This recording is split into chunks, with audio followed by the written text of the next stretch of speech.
Start करूया. आवाज येतोय? येस येस येस येतोय सर. जरा इन युअर माइंड.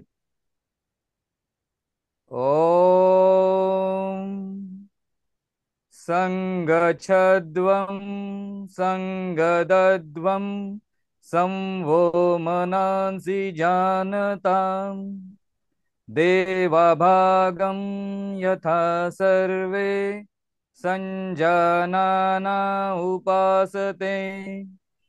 ओम. डोळे उघडायला सुरुवात हरकत नाही. येस, सुरुवात करूया. Yes please go ahead. हा, तुमचा आवाज ऐकू येत नाही अँथनी. बहुतेक म्यूट आहात.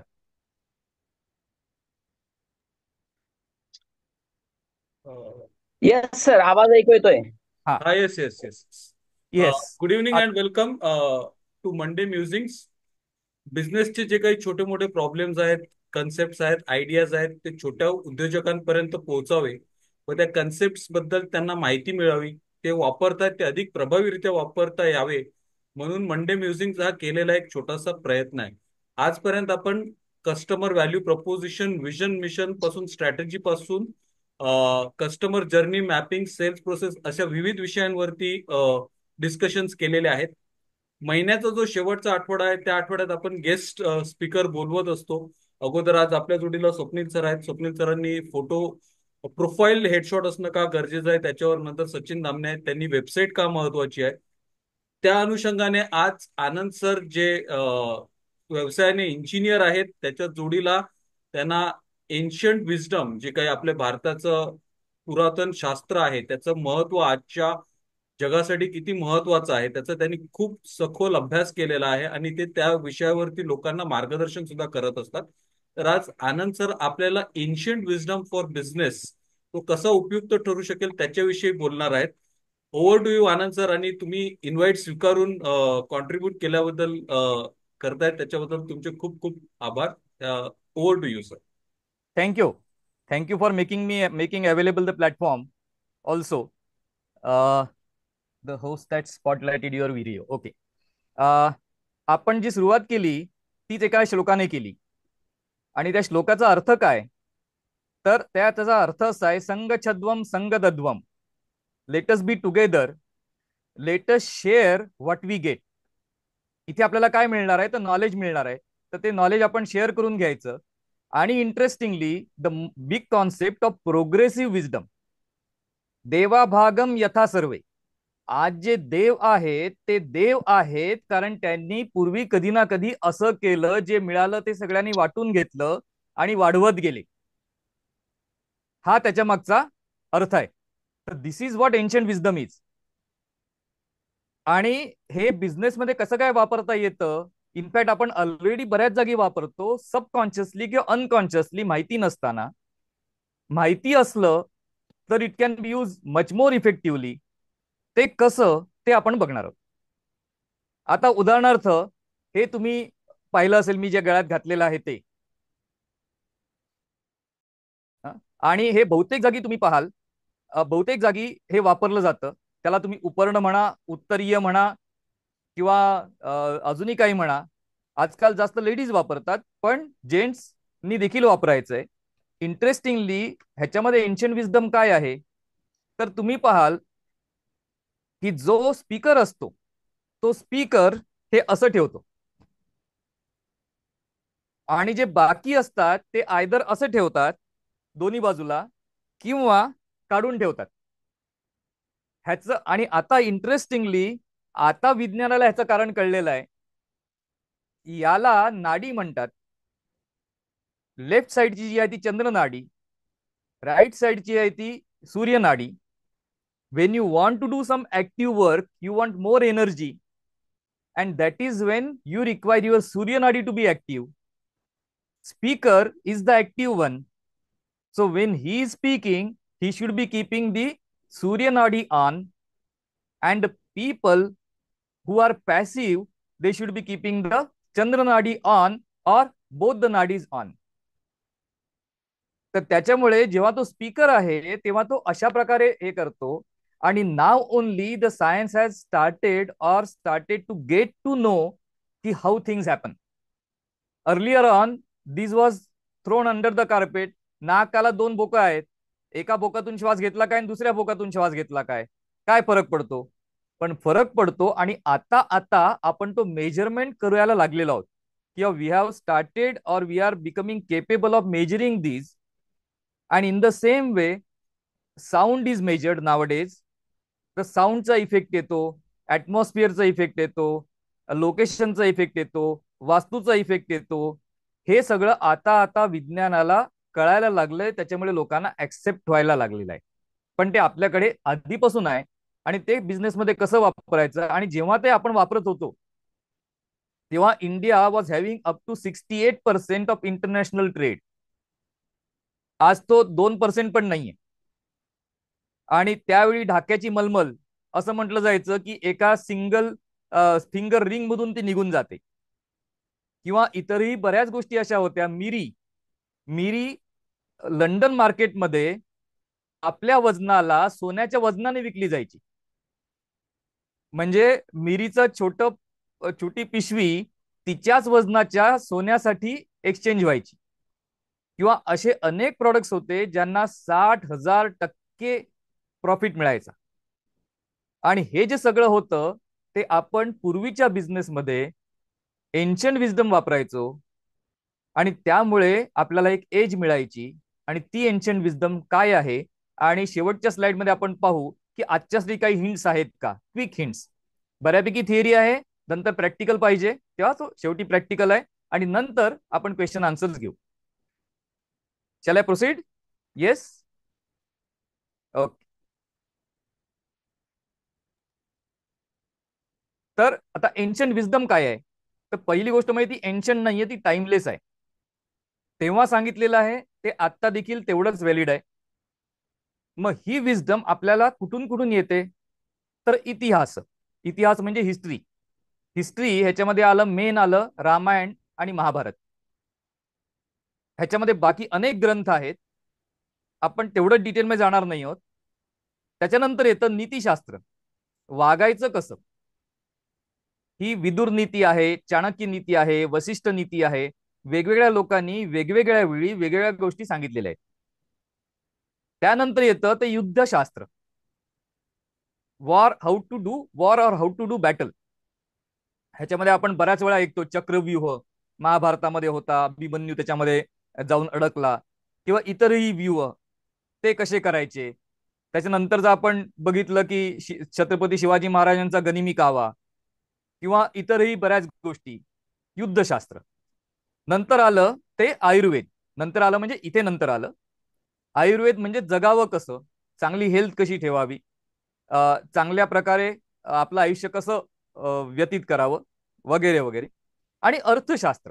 अर्थशास्त्र म्हणजे राज्यनीती, पॉलिटिक्स. अर्थशास्त्र इथे इकॉनॉमिक्स नव्हे, economics is a inseparable part of politics. That is why it is there. पण अर्थशास्त्र म्हणजे राज्यनीती. आणि ही चाणक्याची सगळ्यात फेमस आहे, पण त्यांच्या आधी 18 रायटर्स होते ज्यांनी वेगवेगळ्या पद्धतीने वेगवेगळ्या पॉइंटसाठी वेगवेगळ्या गोष्टींसाठी ते लिहिलेलं आहे. आता कसं कसं शिकायचं, ही आता आपण या सगळ्या 5 किंवा 6 जागा पाहिल्या जिथून शिकायचं. कसं शिकायचं, तर त्याच्यामध्ये 6 एलिमेंट्स आले: शिक्षा, छंद, निरुक्त, व्याकरण, ज्योतिष, कल्प.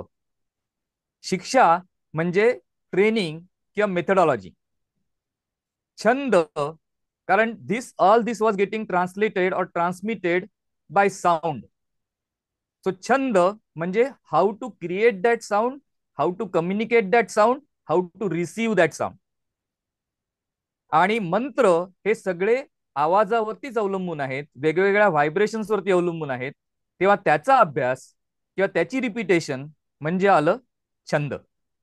आणि म्हणून तुम्ही आता देखील पाहाल की जे नाटकामधून सिनेमामध्ये आलेत त्या नटांची, नाना पाटेकर फॉर एक्झाम्पल, संवादाची फेक, संवादाची जाणीव, आवाजाचा चढ उतार, हा डायरेक्ट सिनेमामध्ये जे आले त्यांच्यापेक्षा खूप जास्त चांगली असते. कोणी काय म्हणाल? नाही, खूप जास्त चांगली असते. आणि त्याचं कारण त्यांचा छंदाचा अभ्यास असतो. नंतर आलं ते निरुक्त. निरुक्त दिलीप पाटलांना हा विषय खूप आवडेल, कारण निरुक्त म्हणजे बेसिकली रूट कॉज अनालिसिस. आणि but it is this nirukta is multi dimensional root cause analysis, not single dimensional. म्हणजे फक्त व्हाय व्हाय व्हाय प्रश्न विचारायचे नाहीयेत, तर का, कसं, कुठे, कशा प्रकारे, वगैरे वगैरे वगैरे. आणि ह्याच्यामध्ये कुठल्याही गोष्टीच्या रूटला जाणं, पण ती रूट्स अनेक असू शकतात, त्याचा अभ्यास करणं म्हणजे निरुक्त. व्याकरण म्हणजे स्ट्रक्चर, एखाद्या गोष्टीचा स्ट्रक्चर. कंपनीच्या बाबतीमध्ये तुम्ही जर 7S मॉडेल पाहिलं, इन सर्च ऑफ एक्सलन्स नावाचं खूप प्रसिद्ध पुस्तक आहे, त्याच्यामध्ये त्यांनी 7S मॉडेल दिलेलं आहे. ते जे 7S मॉडेल आहे त्याच्यामध्ये जे स्ट्रक्चर आहे ते व्याकरण आहे. आजच्या स्थितीमध्ये आपण सांगू शकतो की भारतामध्ये सगळ्यात स्ट्रॉंग स्ट्रक्चर हे IAS आहे. पोलादी चौकट म्हटली जाते.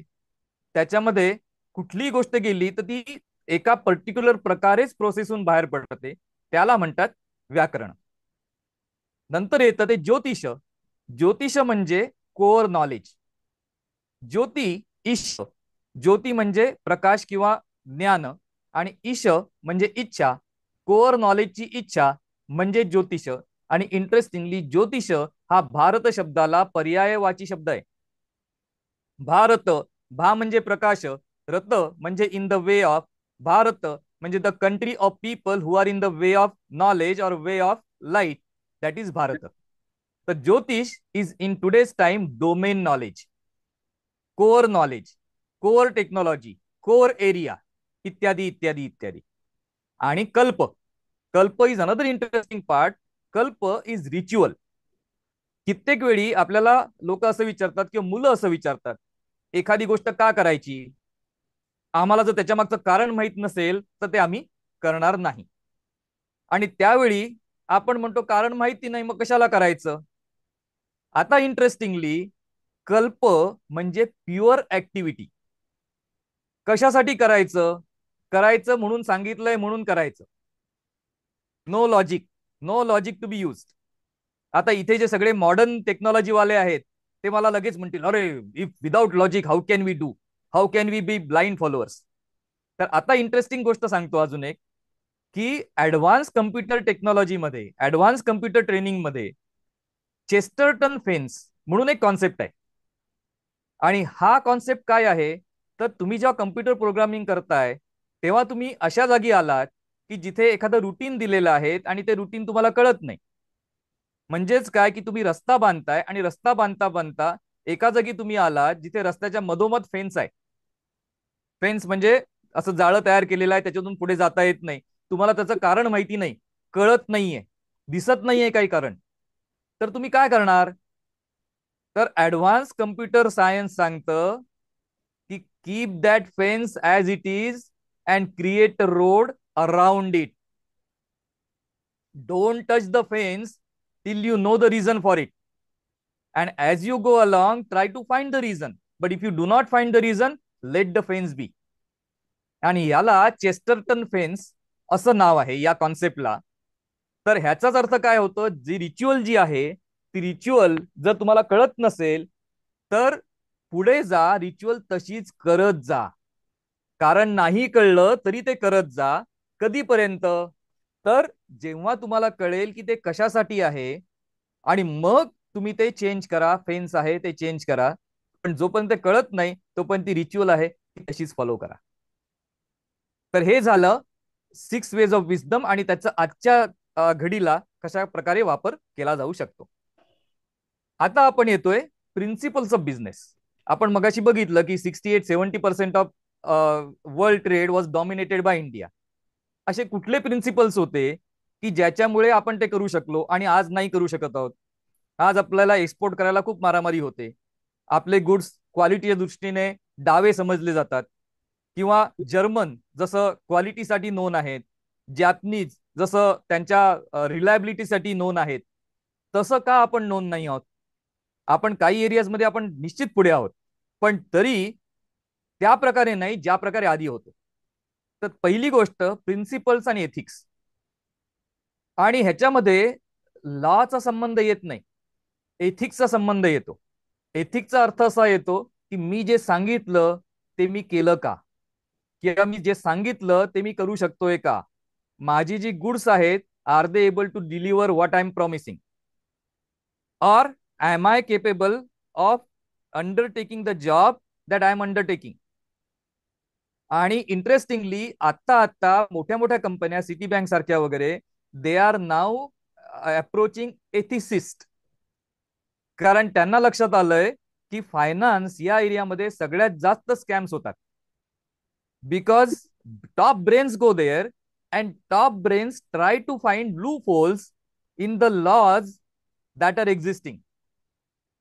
आपण 2008 मध्ये पाहिलं हे, किंवा अजून बऱ्याच जागी पाहिलं की बँका कोसळतात, कारण somewhere or the other they have found a loophole in the existing structure and they have exploited that. आता हे कसं कमी करायचं, तर what they tried was they tried making the law stronger and stronger and stronger, but then they realise that doesn't work. The people having more ethics or better ethics that would work. आणि that is why they are now borrowing और दे are now getting ethicist to train people on ethics. Okay, तर ते आपल्याकडे दिलेलं पहिलं principal आहे. दुसरं इथे प्रिन्सिपल आहे ते that of cross connection. Cross connection म्हणजे काय, की तुमचा प्रत्येक क्लायंट तुमचा सप्लायर असायला पाहिजे आणि तुमचा परचेसर असायला पाहिजे. So the connection between supply and demand, supply and purchase, that is repeated. इथे एक छान गोष्ट सांगितली जाते की एका आठवडे मार्केटमध्ये एक एक बटरवाला, दूधवाला यायचा आणि तो ब्रेडवाल्याकडून ब्रेड घ्यायचा आणि त्याला लोणी द्यायचा. तर एकदा त्या ब्रेडवाल्याने त्याला म्हटलं की अरे तू किती मला फसवतोयस, तू दिलेली बटरची लादी मी वजन करून पाहिली, तू म्हणतोस ती 1 पाऊंडाची आहे, पण ती अर्ध्या पाऊंडाच्याच आसपास आहे. आणि एवढं तुम्हाला फसवलंस, किती वर्षभर फसवलंयस. तर तो माणूस म्हणतो काय आहे की माझ्याकडे तराजूच नाहीये असा की ज्याला बॅलन्स मी करू शकेन. पण मी काय करायचो, तुम्ही मला जो 1 पाऊंडाचा ब्रेड द्यायचा त्याच्याच दुसऱ्या बाजूला मी बटर ठेवायचो आणि मी तुम्हाला आणून द्यायचो. त्याच्यामुळे हा घोटाळा झालेला दिसतो. तुम्हाला मुद्दा लक्षात आला.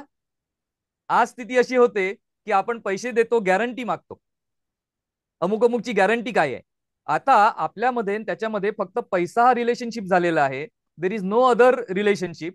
त्याच्यामुळे फसवणुकीला फार मोठा वाव आहे.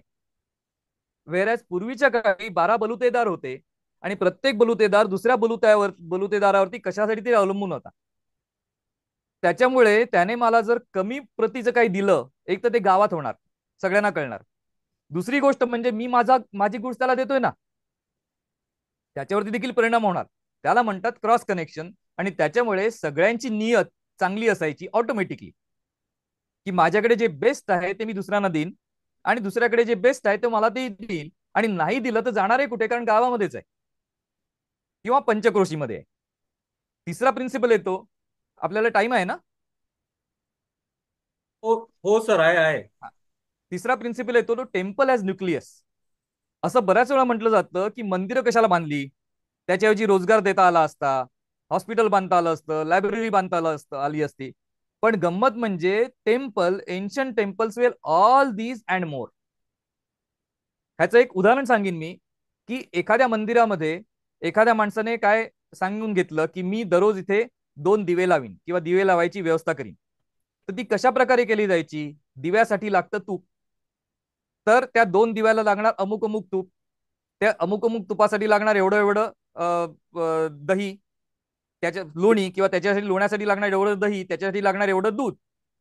तर एवढं दूध देणाऱ्या गायी तो त्या देवालयाला आणून द्यायचा. आणि ते जे देवालय आहे ते बाजूच्या गावातल्या माणसाला त्या गायी वापरायला द्यायची. तो बाजूच्या गावातला माणूस त्या गायी घेऊन जायचा, आपल्या घरी ठेवायचा, त्यांची निगा राखायचा. हे जेवढं दूध यांना द्यायचंय ते त्यांचं आणि त्याच्यावरचं जे असेल ते त्याचं. वर्षाच्या शेवटी जर गायी वाढल्या तर त्या त्याच्या, दूध वाढलं तर त्याचं, दूध जर कमी झालं, गायी जर कमी झाल्या तर त्याने भरून द्यायच्या. आणि हे दररोज त्याने करायचं. आता इंटरेस्टिंगली गोष्ट कशी होते बघा, हे बाजूचा गाव, त्याच्यामुळे तिथे ट्रॅव्हल वाढतं, तिथे बिझनेस वाढतो. तो जे दूध आहे त्याचं काहीतरी करणार आहे, तो दुसरीकडे विकणार आहे, एक्सेस झालं तर ते बाहेर काही करणार आहे, तिथे काम मिळतं. अशा प्रकारे सगळ्या प्रकारच्या गोष्टी वाटून घेतल्या जायच्या. आणि आजूबाजूच्याला पंचक्रोशी म्हणतात, आजूबाजूची 5 गावं एका देवळाच्या जीवावरती त्यांचे सगळे बिझनेस चालायचे. इनफॅक्ट कर आज आपल्याला collection of taxes is a huge problem. एवढं सगळं आपल्याकडे कलेक्ट केलं जातंय, एवढे सगळे आपल्याकडे कम्प्युटर्स आणि सगळं आहे, पण मला वाटतं की 5% लोक फक्त टॅक्स भरतायत. व्हेअर ॲज त्यावेळी मंदिर हे कलेक्शन ऑफ टॅक्सेस होतं. तर त्याच्यामुळे तिथे कोणी खोटं करायचंच नाही, जे आहे त्याप्रमाणे टॅक्स दिला जायचा. आणि नाही देऊन जाणार आहे कुठे. पण तिथे परत एथिक, आपण जे पहिला पार्ट पाहिला, एथिक्स हा तिथे स्ट्रॉंग असल्यामुळे मंदिराला कर आकारणीसाठी काही विशेष करावं लागायचं नाही. आणि समजा दुष्काळ पडला तर आज जे आपल्याला दिसतं गाव जेवणाची प्रथा आहे, लग्नाच्या वेळी गाव जेवण देतात, अजून कधी गाव जेवण देतात, ही प्रथा मंदिराची असायची. की जेव्हा जेव्हा गावामध्ये किंवा पंचक्रोशीमध्ये दुष्काळ पडेल, मंदिर जे आहे that will take care of all the food and all the needs of all the people around. आणि परत तो दुष्काळ निघून गेला की लोक परत आपला व्यवहार चालू होईल आणि त्याच्यातून मंदिराला जे काही मिळणार आहे ते मिळणार आहे. तर mandir were nucleus of public activity. Next one is export of excess. जे जे तुमच्याकडे आहे त्याच्यापैकी जे तुम्हाला एक्सेस आहे तेच तुम्ही एक्सपोर्ट करणार आहात.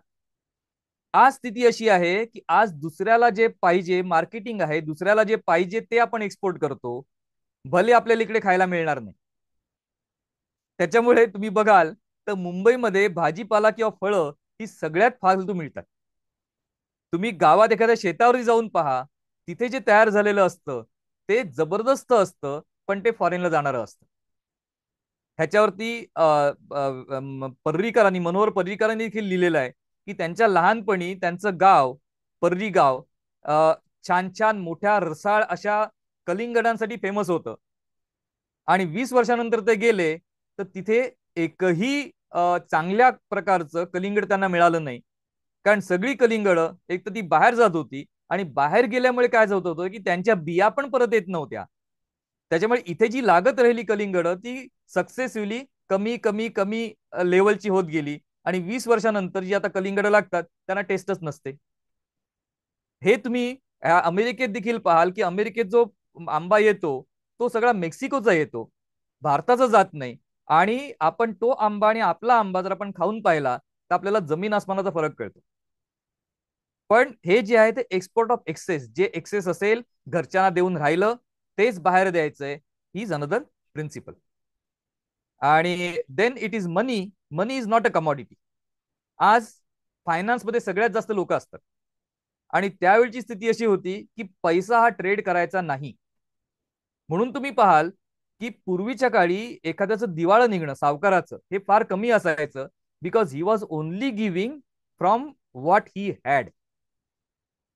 जमीन आहे, जमिनीवरती दिलं, अजून काही आहे त्याच्यावरती दिलं, पैशाचा तो व्यवहार करायचा नाही.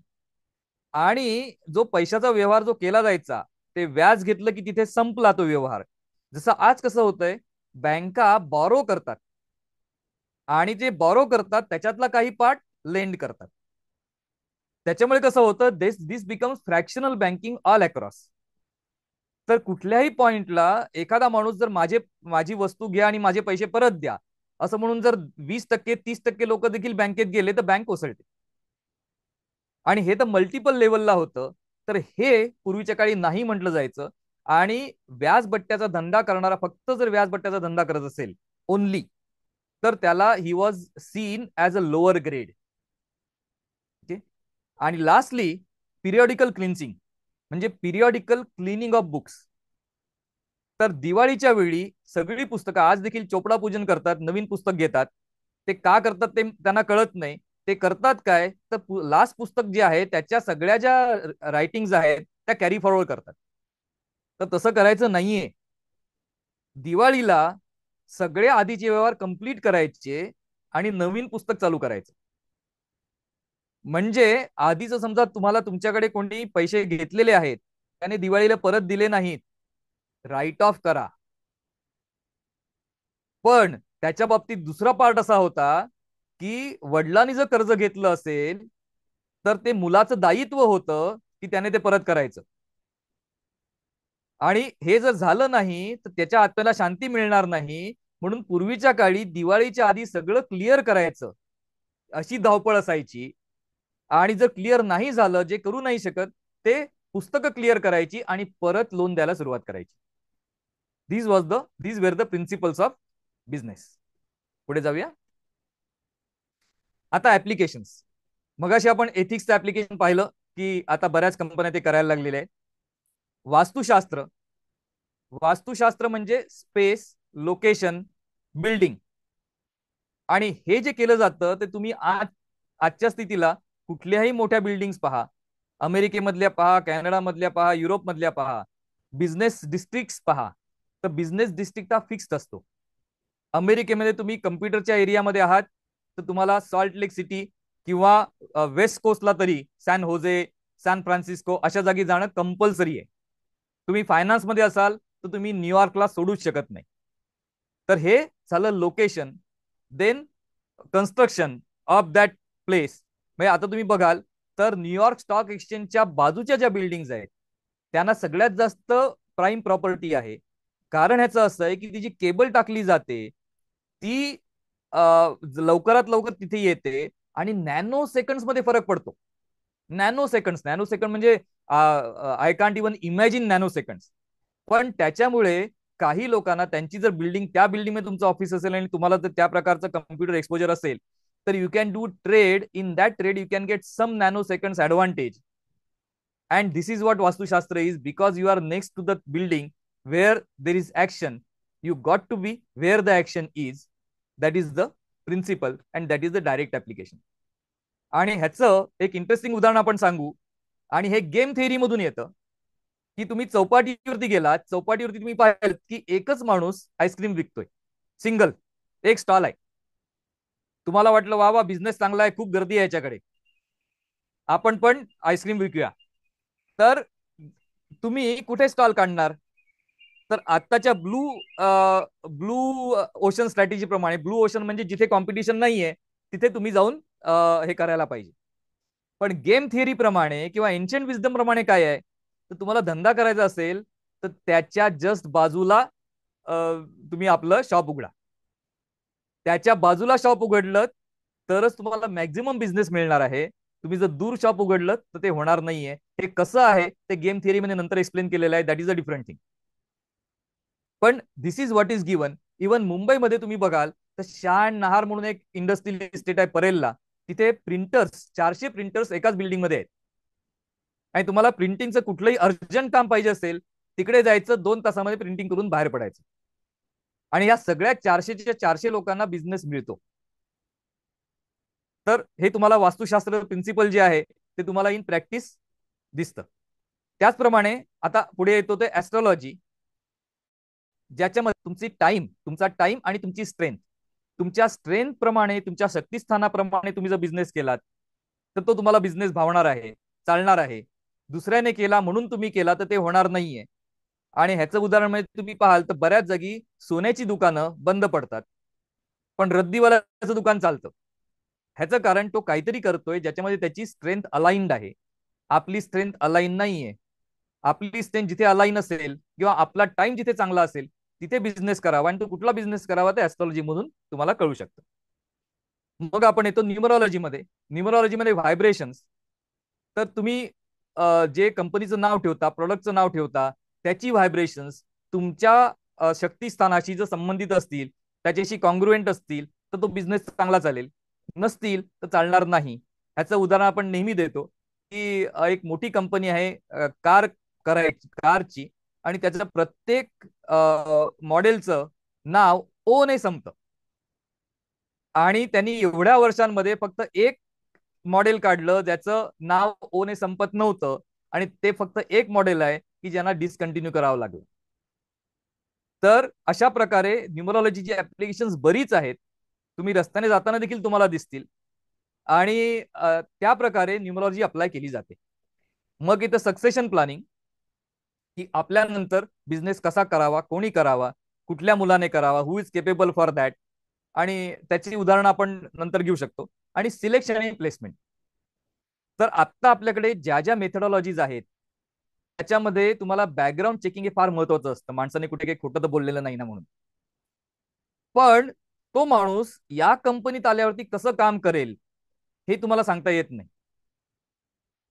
हे फक्त एन्शियंट विजडम सांगू शकते की what are the chances that that person will be able to perform better or perform well in this company, not based on his past performance. Otherwise, almost all selections are based on past performance, and this is a weakness in modern area. That past performance is known, it is in public domain, but that is no guarantee of future performance, and that is something that ancient wisdom can work on. तर हा विषय खूप मोठा आहे. मी इथे येतो, आणि तुम्हाला जर ह्याच्यामध्ये अजून इंटरेस्ट असेल तर माझा एक युट्यूब चॅनल आहे जिथे तुम्हाला 1000 व्हिडिओज आहेत, जे 1000 सोल्युशन्स आहेत बिझनेससाठी. किंवा तुम्ही आनंद गुरिये म्हणून गुगल करू शकता, किंवा मला टेलिफोनवरती कॉन्टॅक्ट करू शकता. आता आपण काही प्रश्न असले तर आपण ते घेऊ. Thank you very much. Thank you very much Anthony. Thank you very much to all the people who are listening patiently, and thanks to ancient wisdom and the environment which made it possible. Thank you sir. तुम्ही screen sharing बंद करू शकता. जर Okay. कोणाला काही प्रश्न असतील तर मग आपण घेऊया. Yes. वातावरण थोडा झालेलं आहे. बा शाळेची झालेली आहे. लिव्ह मीटिंग नाही. ओके. स्क्रीन शेअरिंग बंद कसं करायचं? सर एक मिनिट मी ट्राय करतो इथून.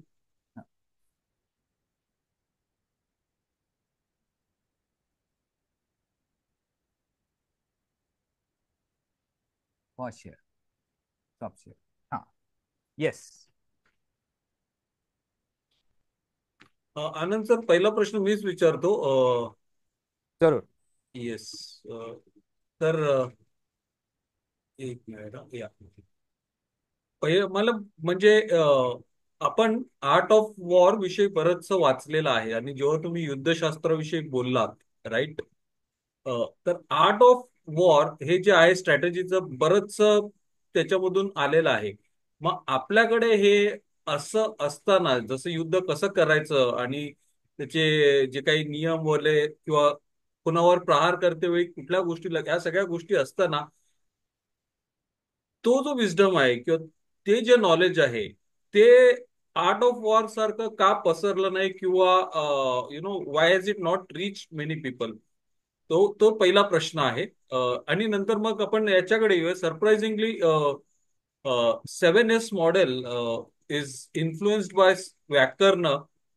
हा थोडासा, तर त्याच्याविषयी थोडस तुम्ही बोललात तर चांगलं होईल. जरूर.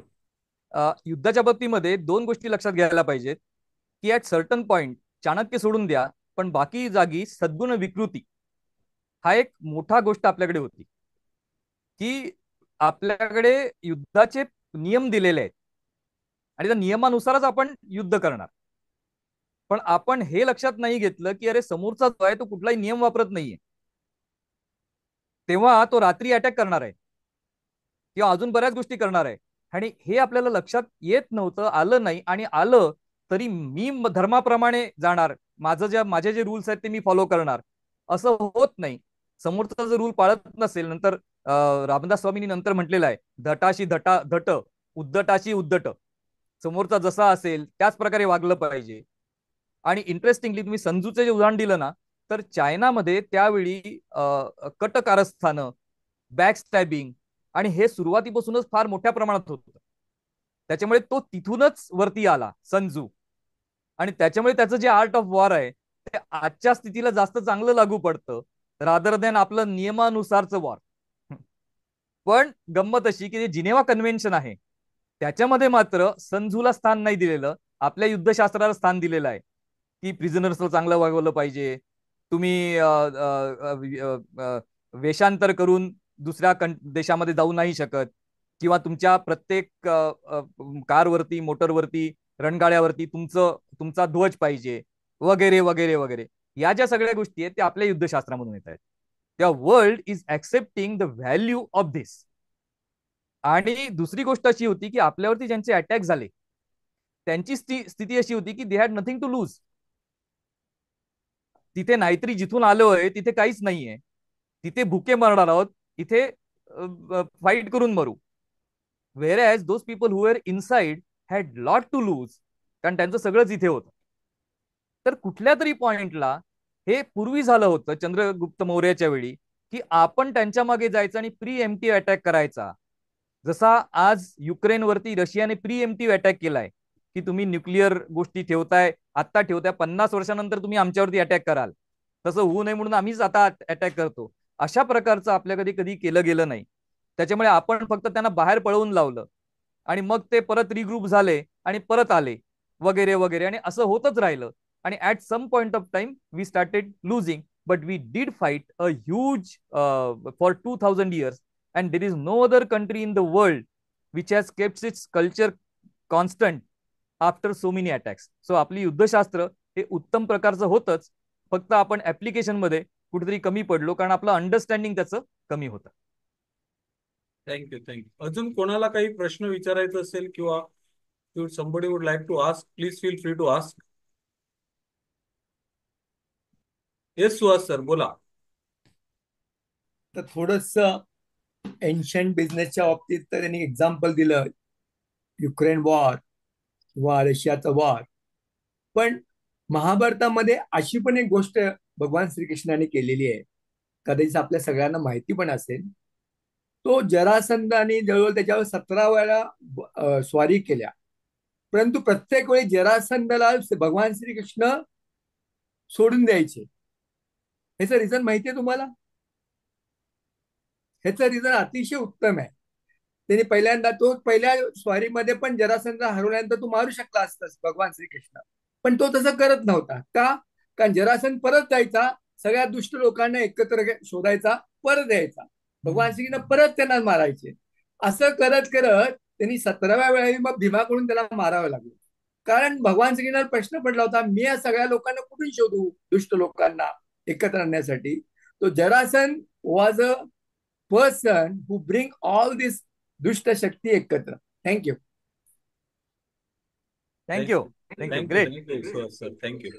येस स्वप्नील. हा, हॅलो.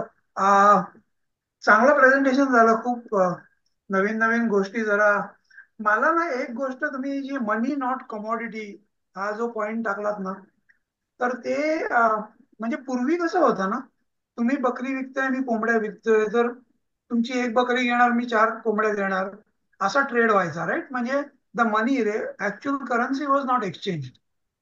सो ते बेसिकली बार्टर होतं. येस. बरोबर आहे.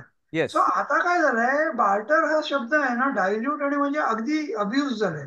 आता सोशल मीडियाच्या काळामध्ये बार्टर म्हणजे फुकट करणं. हा, म्हणजे आता तर म्हणजे लोकांना तेच समजतं, माझ्यासाठी तू काहीतरी काम कर, मी तुझे एवढे पोस्ट करीन आणि असं. हा चुकीचा समज आहे. तर माझ्या मते ना बार्टर अजूनही चालू शकतं. सो सपोजिंग एक एक्झाम्पल हायपोथेटिकल, आनंद सर, तुम्ही सपोजिंग लॅपटॉप विकताय. जर मी तुमचं 1 लाखाचं काम करतोय काहीतरी, माझ्याकडे तुम्ही एक प्रोजेक्ट दिला 1 लाखाचा, I will say okay, you don't pay me, give me a good laptop. आणि मग त्याच्यामध्ये करन्सी चेंज होत नाही आणि तुमचा पण शेअर हे होतो, तुमचा पण म्हणजे एक व्हॉट यू से सेल होतो. फक्त ते it is not actually the money which is getting exchange. And this is I think a very good way today to do business, असं मला वाटतं. सो मी स्वतः तर हे खूप प्रमोट करतोय, पण मला खूप कॉशियसली करावं लागतं, कारण बार्टर हा शब्द बोलला ना, कोलॅबरेशन आणि बार्टर हे गेल्या 20 वर्षात सगळ्यात अब्यूज झालेले 2 शब्द आहेत. म्हणजे कोलॅबरेशन आणि बार्टर हे काय हल्ली फुकट म्हणजे असं झालं. त्यामुळे मी जर पब्लिक मध्ये बोललो ना, मी बार्टरसाठी ओपन आहे, सगळे म्हणणार अच्छा हा फुकट काम करायला तयार आहे. हा प्रॉब्लेम होतो, असं आहे. राईट. सो तुमचं ओपिनियन आहे स्वप्नीलजी, बार्टर बद्दल असं? पण 2 areas where barter is used maximum, one is cinema and other is advertising. सिनेमामध्ये तुम्ही असं ऐकता की कुठल्या तरी नटाला एक मर्सिडीज गाडी भेट दिली त्याच्या दिग्दर्शकाने, that is actually part of barter. की Yes. त्याने कामासाठी पैसे नाही घेतले, त्याऐवजी ती मर्सिडीज गाडी दिली. आणि जे सगळे होर्डिंग्ज आहेत मुंबईमध्ये लागतात, maximum number of hoardings are traded on barter basis. तर या दोन गोष्टीमध्ये बार्टर आहे. आणि आपले विनीत रस्तोगी जे आहेत बिझनेस गप्पामध्ये, त्यांचा बार्टर हाच बिझनेस आहे. One of the businesses that he has, that is also barter. पण तुम्ही म्हणता त्याप्रमाणे other than that barter has become very abuse term. पण मी तिथे जे म्हटलं money not as commodity, that was even further, की टुडे मनी इज ट्रेडेड. म्हणजे बँकचा धंदा काय, तर पैसा देणं आणि घेणं. हा. ते पूर्वी नव्हतं. Correct. आणि आज बँक जी आहे ती पैसा घेऊन पैशाच्या जोरावरती पैसा देते. किंवा आज युनायटेड स्टेट्स ते फक्त नोटा छापतायत आणि त्यांच्या मिलिटरी माईटमुळे त्या नोटा जगभर चालतायत. There is no basis, there is no backup. तर हे पूर्वीच्या काळी नव्हतं. तो जो सावकार असायचा तो स्वतःचाच पैसा देऊ शकायचा, तो बॉरोड पैसा तिथे कोणाला देऊ शकायचा नाही. किंवा एखादा दागिना वगैरे काही बॉरो केला तर तो दुसऱ्याला देऊ शकायचा नाही, जोपर्यंत तो दागिना त्याचा होत नाही तोपर्यंत. आणि this is one of the biggest problems with today's fractional banking. कारण एका जागी काहीतरी चुकलं, काहीतरी वीक झालं की सगळा डॉमिनोज इफेक्ट येतो आणि सगळं कोसळायला लागतं. आणि हे तुम्ही बघितलं तर गेले 10-12-50 वर्षामध्ये आपण बघितलं तर प्रत्येक 10-12 वर्षांना हे होतच आहे. तर तसा प्रकार. So that is the another part of money not as commodity. Sir advertising मध्ये तर हे पहिल्यापासून कुठे ना कुठे काहीतरी फ्रॅक्शन मध्ये होतच होतं. आणि ते तुम्ही जे फिल्म इंडस्ट्रीचं बोलताय ना, ते आय थिंक जॉनी डेप is the one who has started it. मला पैसे नाही पाहिजेत, मला एशिया पॅसिफिकचे राईट्स पाहिजेत, त्यांनी हा. असं स्टार्ट केलं. त्याच्यानंतर टॉम क्रूज डिड दॅट. आणि आता आपल्या बॉलिवूडमध्ये शाहरुख खान पासून सगळेजण तेच करतायत की मला ओके. सगळे वर्ल्ड राईट्स पाहिजेत किंवा व्हिडिओ राईट्स मला पाहिजेत, टेलिकास्ट राईट्स मला पाहिजेत. So that is a good way to do business I feel. फक्त मिसअंडरस्टँडिंग खूप होतं त्याच्यामध्ये, असं आहे. Agree, true true. Fully agree. मला वाटतं आनंद सर परत सप्लायर बायर पण बोललेले ना, की दूधवाल्याचा आणि ब्रेडचा जो एक्झाम्पल दिला, it is exactly on these correct. That is there. Yes yes. Right right. So म्हणजे स्वप्नील अजून ना, म्हणजे if you see there are lot of people and there are lot of groups, international groups which actually are encouraging a barter like way of living. आणि मला वाटतं Swayam Talks मध्ये गेल्या जानेवारीमध्ये one of the speakers, she had gone for some work. In exchange for some work, she got to live in one particular destination, and she had shared her experiences of traveling the world like that, in exchange for something, not in money. So it is possible. There is people who are genuinely taking it the way it is supposed to be done. Suhas sir, विचारा प्रश्न. स्वप्नील तुला परत काही विचारायचं होतं का? हात वर आहे. नाही, अच्छा. येस सुहास सर बोला. सॉरी, मी आता लोअर केला. येस येस सुहास सर बोला. अतिशय महत्वाचं डिस्कशन चालू आहे. आणि आनंद सरांनी जे सांगितलं की बेसिकली इथिक्स या गोष्टी ज्या आपण करतो, खरोखर मला प्रश्न पडतो. कारण आपल्या इंडियातले बरेचसे जे लोक आहेत, एक गोष्ट 100 रुपयाची ते 800-800, 900-900 रुपये पण विकतात. म्हणजे तर त्या ठिकाणी ऍक्च्युली इथिक्स कुठे जातं? तुम्हाला पण माहिती आहे की आज मी एखादी गोष्ट घेतली, याची किंमत एवढी आहे. आज तीच गोष्ट मी फॉरेन मध्ये गेलो, त्याची किंमत तेवढी आहे. तर या ठिकाणी इथिक्सला आपण बोलतो, पण कधी कधी मी पण म्हणतो. फॉर एक्झाम्पल, माझा दूधवाला भैया मला 52 रुपयाने देतो आणि शेजारच्याला 48ने देतो. ते आम्ही डिस्कशन केल्यानंतर आमच्या लक्षात आलं. तर मी मग बोललो की असं का नाही, तो कुछ बोलता नहीं है, आप बोलते तो फिर आपको भी देगा. मग इथिक्स झालं. थोडक्यात मला काय सांगायचंय की आपण त्यांच्यावर विश्वास ठेवतो, पण थोडंसं मनात एक धाकधूक येते की आपल्याला थोडंसं सर्वे करायला पाहिजे. Then we have to come. तर इतर थोडंसं just throw your views and कसे आहे त्या. गुंडाळे सर, तो जो तुमचा भैया आहे त्याला तुम्ही काय देता अदर दॅन मनी? काय नाही, त्याचे काय ते कमिशन असतं ते आणि त्याचे दुधाचे चार्जेस. दुधाचे चार्जेसच देता तुम्ही, त्याला पैसे देताय. आणि त्याने सांगितलं वो कुछ बोलता नहीं है. म्हणजे he is giving you something else. That is exactly what we talked about was cross connection. की तुमचा जर प्रत्येक सप्लायर तुमचा क्लायंट असेल हा, तर तुम्हाला एथिकल व्हावंच लागतं. हा, तुम्ही जर एथिकल सर्व्हिस नाही दिली त्याला, तो तुम्हाला एथिकल सर्व्हिस देत नाही. हा. आज स्थिती अशी, म्हणजे आज तुम्ही असा विचार करा की एखाद्या डॉक्टरचा एखादा प्लंबर क्लायंट आहे, तर तो प्लंबरला काही झालं तर तो डॉक्टरकडे जाणार आहे, आणि डॉक्टरचा नळ तुटला तर त्याला प्लंबरला बोलवणार आहे. Correct. तर दोघांना एकमेकांना चांगली सर्व्हिस द्यायलाच पाहिजे. म्हणजे एन्शियंट विजडम प्रिन्सिपल्स लावले तर ऑटोमॅटिकली गोष्टी बरोबर होतात. व्हेरॅज ते आपण लावत नाही. आत्ता आत्ता ते अवेलेबल नाही, आपण पैशावरती जातो, त्याने तो पैसे घेतो आणि दुसरीकडे खर्च करतो. म्हणजे तुम्ही म्हणताय that is exactly right and that is actually supporting ancient wisdom in business. Anand sir, अजून एक प्रश्न होता मला. जे हं. तुम्ही निरुक्ताविषयी बोललात, multi dimensional root cause analysis, त्याच्याविषयी थोडंसं अजून अधिक बोलाल का? म्हणजे I I found the very interesting concept. कारण आपण नॉर्मली रूट कॉज बोलतो अनालिसिस, तर बऱ्याच वेळेला we just focus on the 5 Whys or the unidimensional root cause analysis, आणि मल्टी डायमेन्शनल वरती तितकंसं फारसं बोललं जात नाही किंवा विचारही केला जात नाही.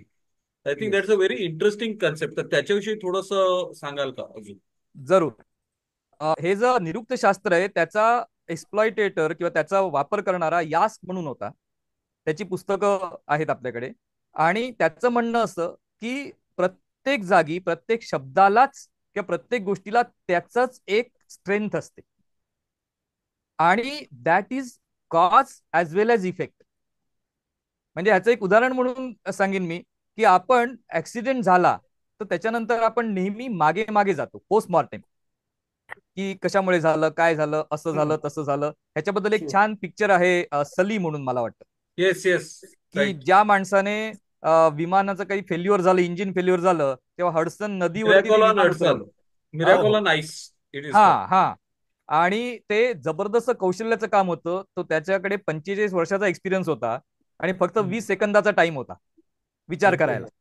पण ते झाल्यावरती जे काही इन्शुरन्स मनी होता किंवा अजून काही होता त्यांना तो द्यायचा नव्हता. Unethical practices. त्याच्यामुळे त्यांना हे प्रूव्ह करायचं होतं की ह्याचा डिसिजन चुकला, त्याने विमानतळावरती यायला पाहिजे होतं, वगैरे वगैरे वगैरे. आणि त्या पिक्चरमध्ये तुम्हाला हे दिसतं की झालं आहे ते एकच झालेलं आहे, की ते विमानाचं फेल्युअर झालंय, त्याने डिसिजन घेतला, विमानतळावरती जाता येणार नाही, हडसन नदीवरती त्याने सगळ्याचं आपलं सगळं आयुष्याचं कौशल्य वापरून ते उतरवलं, सगळ्यांचे जीव वाचवले. पण त्या इफेक्टसाठी people are trying to find different cause, because their cause is that insurance money and the name of the industry or name of the airline industry वगैरे वगैरे. That exactly what is nirukta. आणि त्याच्यातून या सगळ्या जंजाळातून तो सली जो आहे तो सुटतो, कारण त्याने तर डोकं चालवतो तो. त्याला इव्हन काय म्हणतात, त्याला सिम्युलेशन केलं जातं. आणि दुसरे जे पायलट्स असतात ते 3-3, 4-4 पायलट्स सांगतात की आम्ही विमानतळात गेलो असतो. आणि त्यावेळी तो म्हणतो की ह्यांना आधीपासून माहिती होतं, ती जी घटना झाली ती माहिती होतं, म्हणून त्यांचं डिसिजन झालं. पण ते जर त्यावेळी तिथे असते तर त्यांचं डिसिजन तसं झालं असतं का? आणि हे कॉज घेऊन त्यांचे जेव्हा परत सिम्युलेशन केले जातात तेव्हा एकही वैमानिक विमानतळावरती परत येऊ शकत नाही, म्हणजे विमान मध्येच पडलं असतं आणि ते मोडलं असतं. पण हे जिथे सिम्युलेशन अवेलेबल आहे, this is what is called as not post mortem, it is future mortem. तर निरुक्तामध्ये future mortem as well as post mortem दोघांनाही महत्व दिलं जातं. आणि त्या प्रकारे तो पॉइंट घेऊन त्याच्या कॉजकडे आणि त्याच्या इफेक्टकडे, पुढे आणि मागे, कारण आपल्याकडे कॉन्सेप्टच टाइमाचा जो आहे तो कालचक्र आहे. त्याचे कालचक्र सतत फिरत राहणार आहे. It is not arrow. त्याच्यामुळे as there will be a future there will be a past and all those will be together, अशा प्रकारचा कॉन्सेप्ट असल्यामुळे निरुक्ताला महत्व येतं. थँक्यू आनंद. इनफॅक्ट थोडंसं Thank you. ऍड Very करतो, good त्याच्यामध्ये त्याचं explanation. एक सुंदर वाक्य आहे सलीचं. हम्म, तो पायलट्सना ते जेव्हा टेस्ट सक्सेसफुल होतात त्यांचे ना, हम्म. सिम्युलेशन रन करतात सक्सेस, तेव्हा तो एक त्यांना प्रश्न विचारतो आणि ते सगळे बुचकळ्यात पडतं, या लोकांनी किती वेळा प्रॅक्टिस केली. हा. And they say 17 times. तो सांगतो मला 17 वेळा प्रॅक्टिस करण्याचा चान्स नव्हता. Right, I didn't right, have the opportunity to practise. I had to get it right the first time. Right, आणि राईट. इथे ना, म्हणजे मला अजून ऍड करावं असं वाटलं की airline is one of the only industry rather which does a multi-dimensional root cause analysis. any air crash is taken seriously from all possible aspects, right from whether the maintenance check was run, whether the signal was given properly, every possible aspect that is done. आणि याच्यावर खूप सुंदर पुस्तक आहे black box thinking करून. Super book आहे. It gives you a very beautiful glimpse into how to understand ना multi dimensional thinking आणि आपण नॉर्मली कसं हे करतो. But yeah that is what it is. आपला वेळ होत आलेली आहे. अजून कोणाला काही प्रश्न असतील तर एक एक दोन प्रश्न घेऊ शकतो. दिलीप सर, येस बोला. एन्शियन वाईजडम बऱ्याचदा ऐकलं होतं, पण आज आनंद सरांनी त्याच्यावर मोठा प्रकाश टाकला.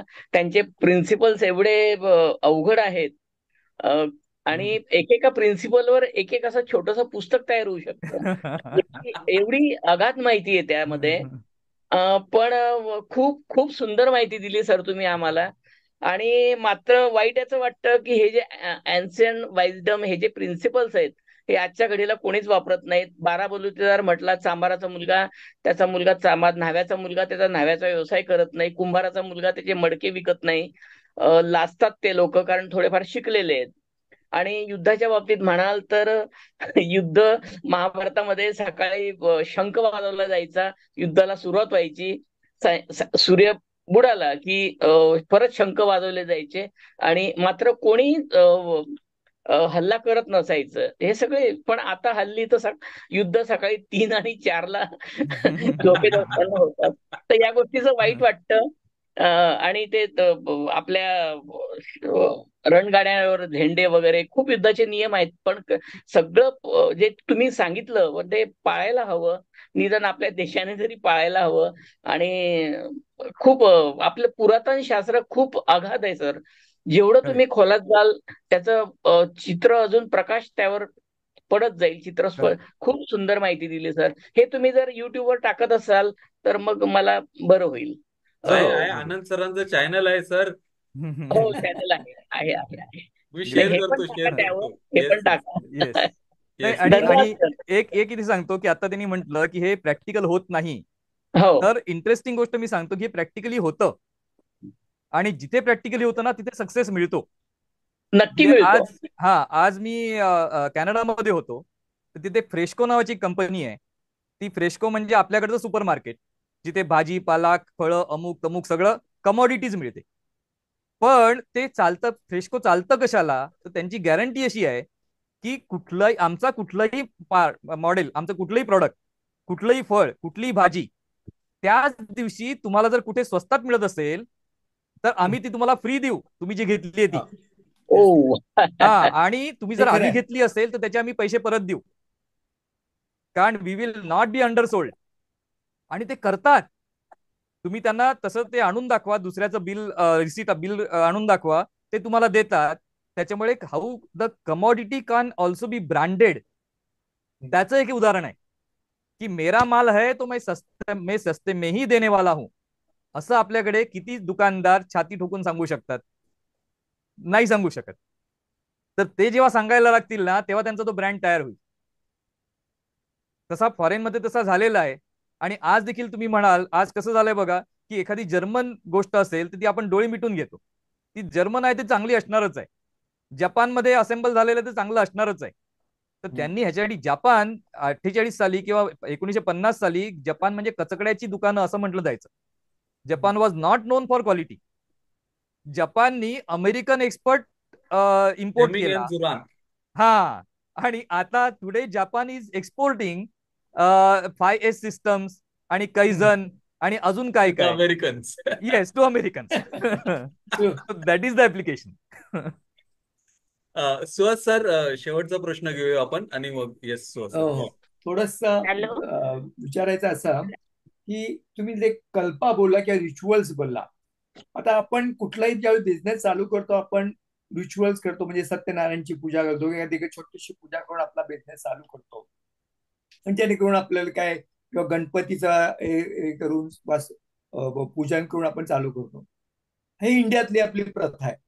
असं अब्रॉडमध्ये पण असं काही करतात का, आणि त्यांच्या बिझनेसमध्ये अशी काय हँडल्स आल्यावर ते काय करतात, ह्याच्यावर काय तुमचे काय विचार असतील तर सांगा.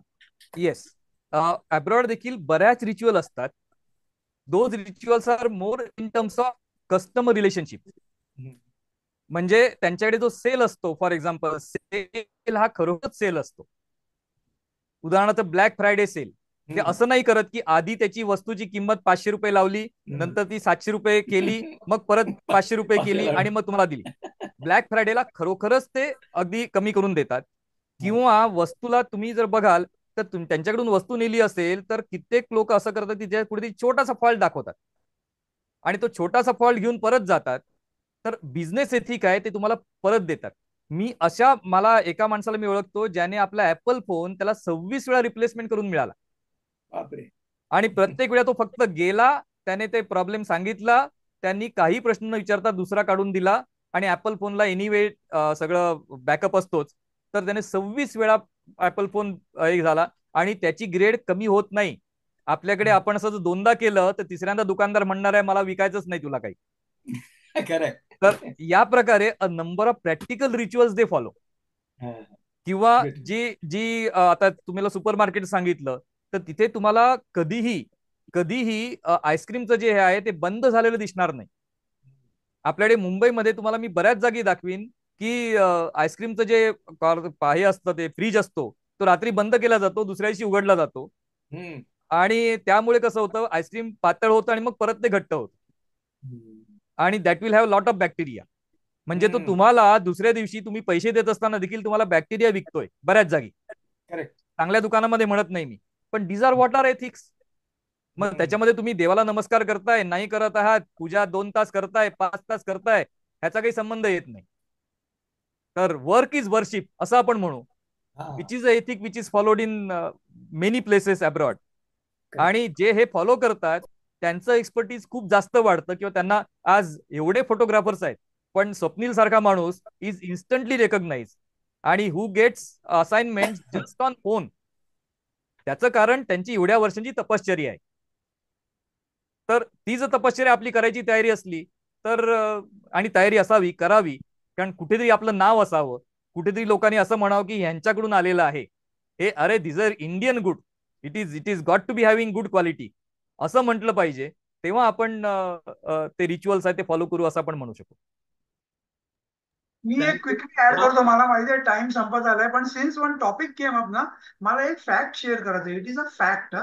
आपण जेव्हा पण सेल इकडे इंडियामध्ये जे सेल लागतात ना, तर ते एकतर नानां सर बोलले जसं हायकअप केलेले प्राइस असते, पण त्याच्याही पेक्षा इम्पॉर्टंट सेलसाठी वेगळं प्रोडक्शन केलं जातं. हो. आधी फक्त 10% माल बनवतात जो रिटेलमध्ये विकतात 3 टाइम्स कॉस्ट मध्ये, आणि सेलसाठी इन्फिरियर क्वालिटीचा माल बनवलेला जातो.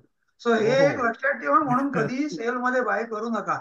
आणि सगळे brand including west side and all everything. अच्छा. हा एक फॅक्ट आहे, म्हणजे I am telling you this fact. हो हो हो. प्रोडक्शन त्याचा धागा पण लो क्वालिटी असतो, आणि तिथे जयपूरला इंटिरियर मध्ये ते बनवून घेतलेला असतो. सो फ्रेश प्रोडक्ट असतं ते फक्त 5 का 10 पीस बनवतात, नंतरचे सगळे प्रोडक्ट सेलसाठी बनतात. I see, interesting insight. Principles. Yeah. मला पण नवीनच कळालं, म्हणजे सेलसाठी वेगळा प्रोडक्ट बनवायचे. नाही, पण हे बघितलं होतं एकावर एक फ्री देतात. हो 1+5.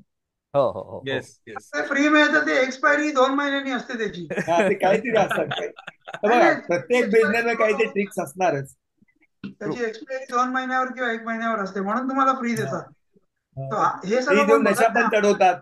आता रिलायन्सने कसं केलं, सगळ्यांना फ्री डेटा दिला आणि आता नंतर रेट वाढवले. करेक्ट. एनिवेज, आनंद सर, थँक्यू. खूप छान माहिती दिली. बऱ्याचशा गोष्टी म्हणजे आजवर ऐकलेला की lot of western management principles are nothing but Indian ancient knowledge wisdom repackaged. McKinsey 7 surprising होतं माझ्यासाठी समजणं थोडंसं.